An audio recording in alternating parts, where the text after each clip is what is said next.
Hello, everyone, and welcome back to Bitwig Studio and Music Production. This is lesson 4.20, and in this lesson, we're going to wrap up section 4. And like I said at the very beginning of section 4, I don't want you to think about these techniques as necessarily being advanced. I'd rather you just think of them as being different. So whenever you're working on any kind of art or you're doing something creative, I think it's important not to classify where you're at. So I don't think it's ever good if you are a painter to say, I'm a beginner, or I'm intermediate, or I'm advanced. What does that even mean when you're producing something that's completely subjective, that's totally relative to the viewer, to yourself? So, in my opinion, when you're doing something like art, try your best not to classify yourself there, because what do you have as a baseline to let you know when do I suddenly become intermediate? When do I become advanced? Is it after working for 2 years? Is it after 6 months? Is it after 1 month? There's just no way of defining that. So, once you make a piece of music, you are now an artist, you are now a creator. And you're not a beginner, you're not intermediate, you're not advanced, you're just like me, you're just like anybody else, whether you've been doing it for 5 years, 20 years, 50 years, it doesn't matter. We're all kind of doing the same thing. We're all trying to touch people with music, or maybe not touch people, but we're all trying to make something new, make something interesting. So what just happened? What did we go through? We went through a lot, and I know that these videos by themselves, they may all seem pretty easy. You might have been able to grasp everything. But once you try to start putting all of this together in the context of your own music, you might start to get a little bit confused. It might start to get a little overwhelming. And don't worry, that's okay. I go through this all the time. I'm one of those people who, just because I can do something means that I will do it. And oftentimes that ends up biting you in the butt. Like, for example, if we start with like 8 LFOs running into each other, and then there's an FX layer here, an FX chain there, something with multiband over here. I've set up a spectral processing somewhere else, mid-side. It can get to be a little bit crazy and a little bit ridiculous. And oftentimes you miss sight of the plot. So just again, a reminder, what most blogs and websites and video series might term as advanced FX processing, I just want you to either think of as complex FX processing or just different FX processing. If for some reason you had always worked spectrally or in that multi-band range, you would never really understand what it is to work in just a straight serial configuration. So to you, working in that straight serial configuration like what we started with might be advanced. It's just the idea that for most of us, we end up starting that way and then slowly building in these new techniques. So it's not like they're necessarily advanced, they're just different. And I want you to also get it out of your head that just because you have access to all of these new ways of processing your audio, it doesn't equal better effects processing. I hope you can see there's a slash through that equal sign. Effects processing does not equal better effects processing. And oftentimes it might get in your way. You might get stuck because you're trying to do something so complicated and you end up just having to scrap your idea entirely. It's all relative. It's all subjective. At the end of the day, you're the creator. You're the artist. You're the one making the choices. And just because you have access to doing some stuff that's a little bit crazy doesn't mean you always have to do that. So the big point from section 4 is that we've seen that there's a ton of flexibility inside of Bitwig Studio. Now, that does also mean that we have access to an unlimited number of choices. And we've talked about that choices paradigm a few times in this series, how once you start getting all of these choices, it makes coming up with decisions that much more difficult. And I don't believe that people are any less creative today or have less focus today than in the past, but I do believe that when we have this number of choices, it makes doing anything a lot more difficult, and you run into a lot more roadblocks because you're constantly thinking, well, I could do this, so maybe I should try it. And then you go, you know what, I can actually do this. And you keep on pushing it one step further, and you ultimately never end up making a decision. So we've looked at serial processing, parallel processing, multiband or spectral processing. We've seen how an FX chain works, how an FX layer works, the fact that we have access to specific effect tracks, etc., etc., etc. We could go on and on and on. So my recommendations here, and again, this is just my opinion. You don't have to agree. You can ignore it. That's totally fine. But try your best not to get lost in all the choices, especially once you understand what everything is doing. And I can tell you personally, there's nothing worse than understanding how everything works and then not being able to make anything. You get all the technical details, you understand it, you really are in that engineering mindset. And yet, despite having all that knowledge, you're not putting out any music. And again, I think that comes back to the number of choices. It's happened to me. I've seen it happen to a number of people.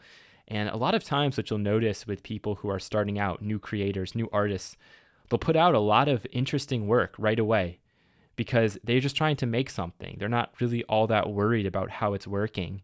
And then they start to get into that mindset of, I need to learn all of this stuff.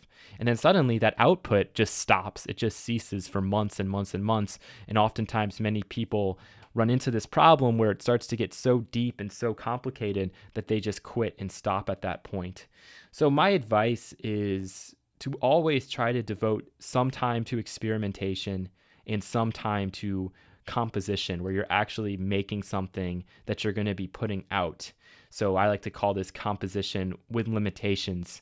And I talked about that, I think, at the start of section 4. So what do I mean when I say experimentation? I mean, you can do whatever you want. Pick a concept like parallel processing and just run wild with it for a couple hours. See what sort of crazy things you can come up with, and hopefully you learn something in that process. Maybe you hit on something great and you're able to just save that into your library so you can come back and use it again.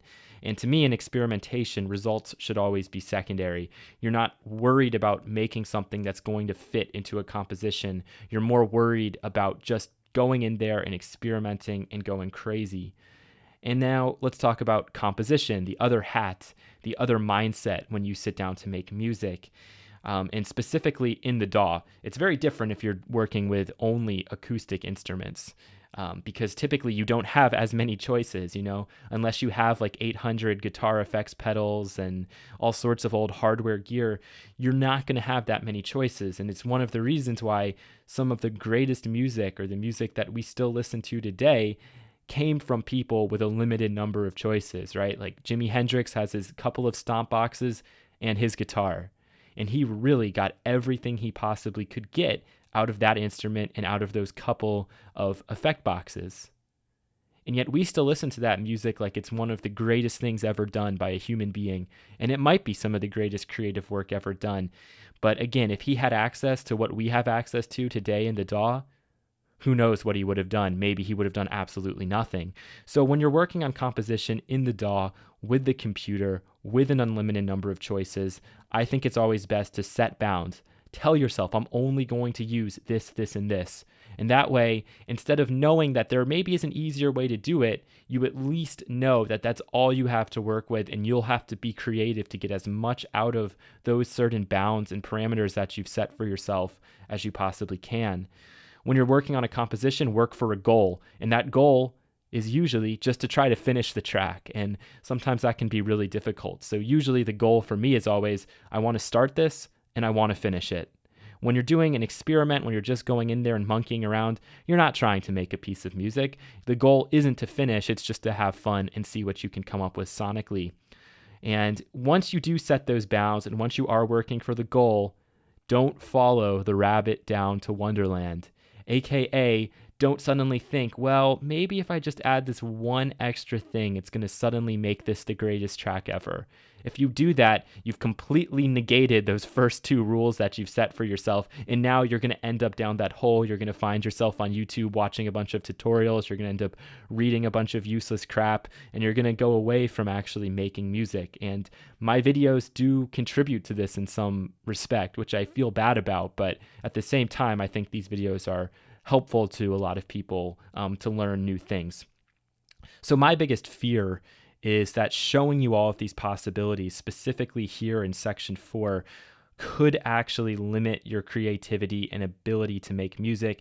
Please, please prove me wrong. Remember, just because you can do all these things doesn't mean you have to. It doesn't mean that if you don't do it, your music is going to suffer. It's not, okay? You're the artist. You're the one making the choices. It doesn't need all the bells and whistles. So remember, to perfect that recipe for vanilla ice cream before you start to move on to the sprinkles and the chocolate syrup. And everything we've talked about here has been sprinkles. It's been extras. It's been new ways to do things. And it's always like a double-edged sword, because what you're going to notice is with a lot of these techniques I've shown you, they've kind of been proven to work in certain contexts. For example, you'll see a lot of mix engineers and mastering engineers either working in mid-side or working in parallel and working with multi-band compressors and all of this stuff, because it can enhance the music to maybe sell better or sound better to the majority of the buyer, the consumer. And of course, it's totally fine to use these devices, use these tools for that purpose. I have nothing against that. I don't care about the loudness wars. I don't care about dynamics. If you don't want any dynamics in your music, don't do it.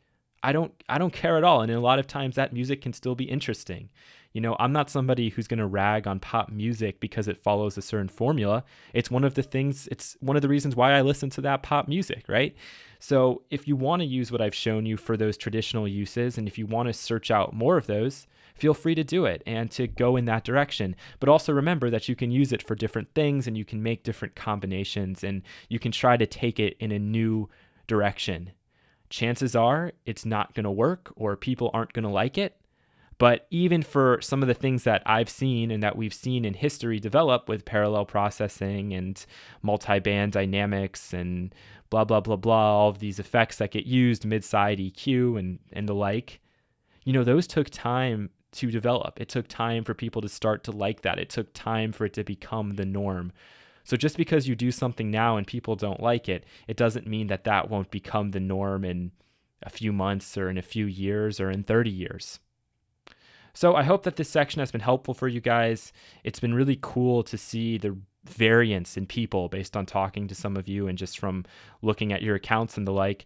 How some of you guys are, acoustic instrument players. Some of you are guitar players, and I hope that you can see that by using Bitwig, you can plug your guitar in, you can play your guitar, record it, and you can use all of these things we're talking about. You can work in parallel with that recording. You can do multi-band. You can work with all these LFOs, things that with stomp boxes and hardware can cost thousands of dollars. You can have it all for much cheaper and much easier to manipulate. I've seen some people who are mixing engineers, and I hope you again can start to find how you can implement some of these things into what you're doing.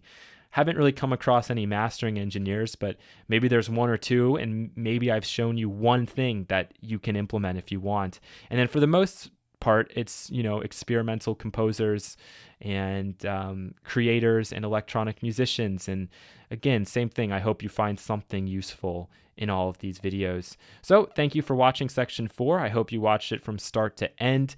That is going to hopefully put all of this stuff into context for you guys. And thank you so much. Take care, and you'll hear from me again in section 5.